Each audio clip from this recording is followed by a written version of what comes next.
Hey everybody, sorry that I didn't talk to you guys last week. I hope you had a very Merry Christmas and a Happy New Year. The reason I didn't make a video last week had to do with the holidays, of course. It's a very busy time for everyone. I am no exception. The later it went in the week, the more I did feel bad about not making a video. I was like, man, my loyal 50 or 60 viewers are just going to be devastated. But then I thought to myself, hey, you know what? They know. They know what's at stake this week against the Patriots. They don't need me to just go through what we need to happen. They know what needs to happen. We need to beat the Patriots. We want the Dolphins to lose to the Ravens, and that is priority number one. And that's exactly how that went down. I don't want to skip over the last 2 weeks. It wasn't as easy, I think, as we hoped it would be against two pretty poor teams in the Patriots and the Chargers. Both playing backup quarterbacks, both with nothing to play for towards the end of the season. The Charger game maybe a little bit more gritting of your teeth than the Patriot game.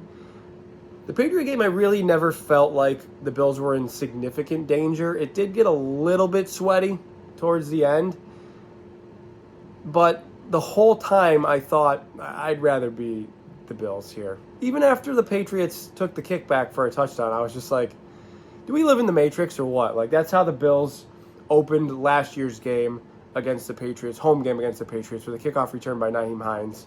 And then they just returned the favor this year.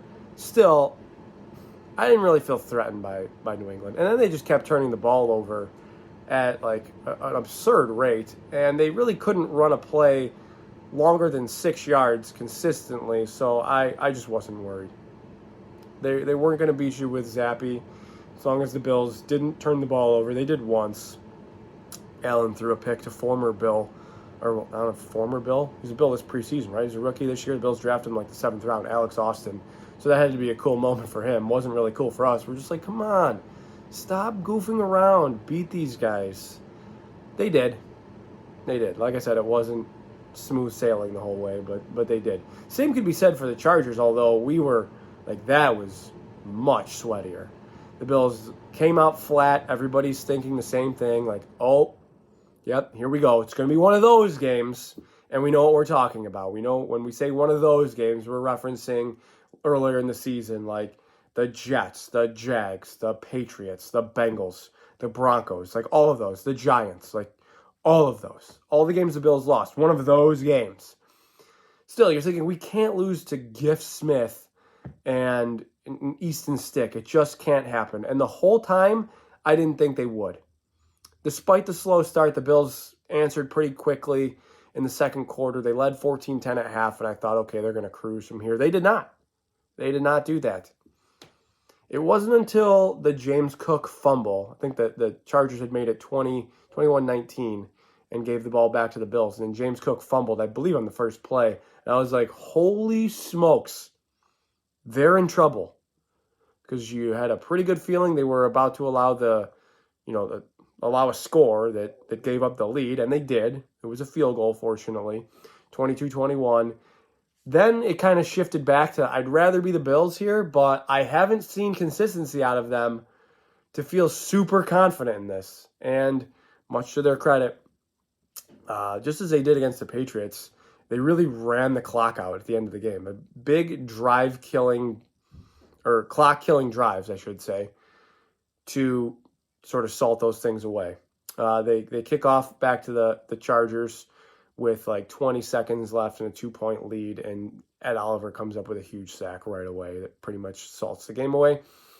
And Ed has been outstanding. He continued it, I thought, against New England with a one-handed interception. Has 9.5 sacks, which is still only good for second on the team because Leonard Floyd has been one of the best one-year signings they've had in a long time. Just totally worth it. Like, both those guys totally worth it. Floyd was worth the 1 year that they've given him. Ed Oliver was worth the extension that they gave him in the offseason as well. I think a lot of fans were a little bit apprehensive about because his play had been sporadic throughout his first 4-ish years there in the league. But he's been very good this year. I saw some people not necessarily complaining, but like, oh, he's really only after the sack incentive or whatever. I don't know. There's incentives. Like, yeah, does it sound selfish on the surface? I guess. But if it's going to motivate him to get you almost double-digit sacks, I mean, sure, give him money for that. That's what you want him to do anyway. So it's a really impressive performance by the defense. Really, the defense has been very good since the bye week. The Bills have been pretty good since the bye week, despite the fact that the passing game has been less than stellar. We really haven't seen like a prolific performance from Josh Allen since the bye week, despite the fact that the Bills have won all 4 games. And I don't want to necessarily say that's the recipe. I would like to see that is still in there for Allen, but he only has 2 touchdown passes since the bye, right? Is that right? 1? 2. 1 to James Cook against the Cowboys. One to James Cook against the Chiefs, and then 1 to Gabe Davis against the Chargers. I believe that's correct. So 3 passing touchdowns in 4 games. And, to his credit, he has 6 rushing touchdowns, so there's no shortage of touchdowns. But the passing game just hasn't been there. Talking to buddies, they're thinking, this might be a little naive of them. They're like, why show your hand? Or why show your hand against the Chargers and Patriots? And, those games got a little bit closer than we certainly would have liked them to. But I get that. I think that just might be a little bit naive that the Bills were just hiding things because they didn't want to show it to Miami necessarily or show it to anybody in the playoffs. The reason I don't buy that is because these are basically all, the Bills have been saying it themselves, these have basically all been playoff games. I mean, they were 6-6 coming out of the bye. They've needed basically every one of these games because they're 10-6. They got them all, and they are still no slam dunk to make the playoffs. It says 95%. That feels wrong. Does that feel wrong? Think about it. 95? You're telling me if you're in 100 simulations, in only 5 of them, they miss? Only 5 of those simulations are the Jags, Steelers, and Dolphins winning. Doesn't seem right. The Bills might beat the Dolphins 60 times out of 100, right? I don't know. 60, maybe 65. I'm not sure. And I don't have the crossover math here, but it seems like the Steelers and Jags in must-win situations themselves, the Steelers against the Ravens, who are playing their backups, and the Jags against the Titans, who are a divisional opponent, but they're 5-10 or 5-11 or something. Like, seems like they're going to win more often than not. So 5% chance of missing just feels too small. Conversely, 95% just feels exorbitant. To use a big word on you, just feels high. Still, I understand why you'd be confident. It just, the math just doesn't feel right. But I feel pretty confident too. I like the Bills on Sunday. I like them against Miami. Thank you, Baltimore, by the way. You can have the 1 seed. Lamar can have MVP. He can have it. I just needed you to win that game. Give me a shot at the division. That's what they did. I mean, just a drubbing of the Dolphins. Dolphins jumped out to a 7-0 lead. They were up 10-7 after Tyreek Hill had one of the worst drops you'll ever see in the end zone. That would have put him up 14-7, but from there on out, it was just all Ravens, just straight on the gas. They win 56-19. The Dolphins turned the ball over 3 times. The defense was terrible. They allowed Bradley Chubb to get hurt down by 30 late in the game, and Mike McDaniel didn't have a very good excuse for that. He said he was in the process of communicating with the defense, like taking guys out and stuff. Like, you're in the process of it. Like, they just scored. You haven't talked to your defense in between the kickoff, like the touchdown and the kickoff. Like, you're not like, oh, guys, you're not going to go back out there. I don't understand that. I don't get it. Oh, they didn't just score. Sorry, that's the soup. I was like, does that make sense? I'm trying to make sense of it in my head. That doesn't make sense. But because obviously if they would have scored, they would have been kicking off to Miami. But I mean, and honestly, Tua then injures his shoulder in garbage time as well. He looks like he's going to be okay. But you got to feel pretty good if you're the Bills going into this game. Mostly just because Miami is, you've had their number. You've beat them like 10 of the last 12 times. And they're pretty beat up. They're very beat up, in fact. They have, the injuries. It looks like Jalen Waddle is going to be out. It looks like Raheem Mostert is going to be out. Tyreek Hill, I would expect to play, despite the fact that he's battling like an ankle injury, wearing a boot, and dealing with a house fire at his home. I'm 99.9% sure he's going to play. Same for Achan. I believe he's going to play. I don't think it's going to hold him back. His turf toe injury is going to hold him back, or hold him out of the game at least. But you're also going to be down Xavier Howard on defense, Bradley Chubb, of course. You're already down Jalen Phillips and Jerome Baker, who they might get back. Are they going to play him? I'm not discounting the fact that Miami wants to win this game. Of course they want to win this game, but they know that they have a game to think about after this one. They know they're going to play next week regardless. They have clinched a playoff spot. So is that the type of thing where, I guess, yeah, the division, the home game, the 2 seed and everything, not having to go to Kansas City, because if they lose, I think they're 100% to go to Kansas City if they lose. Yeah, do you want to get your middle linebacker back? Do you want to get your receiver back? Yeah, but under the right circumstances. I don't know which one of those is closer to playing necessarily. Feels like I do. That's a stupid thing to say. Jerome Baker's closer to playing. He's been limited in practice than like Waddle or Mostert at this point, because they're just straight up not participating in practice. And maybe some of that's even precautionary because they know they're going to need those guys as soon as next weekend.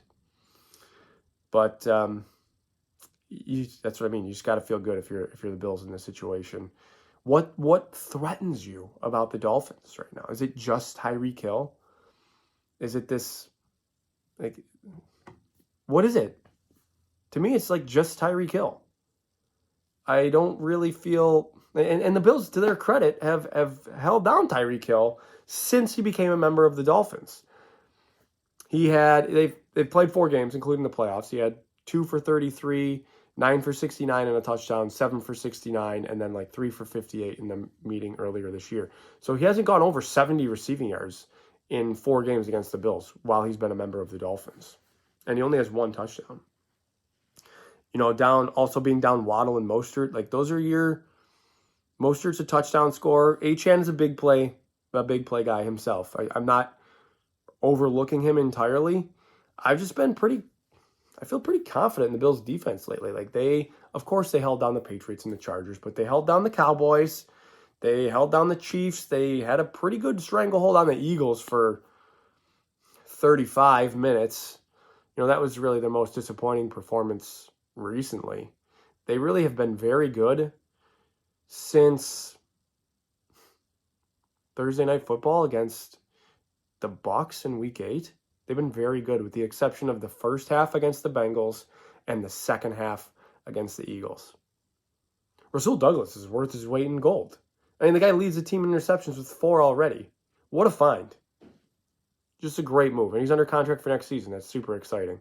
So he has fit in seamlessly.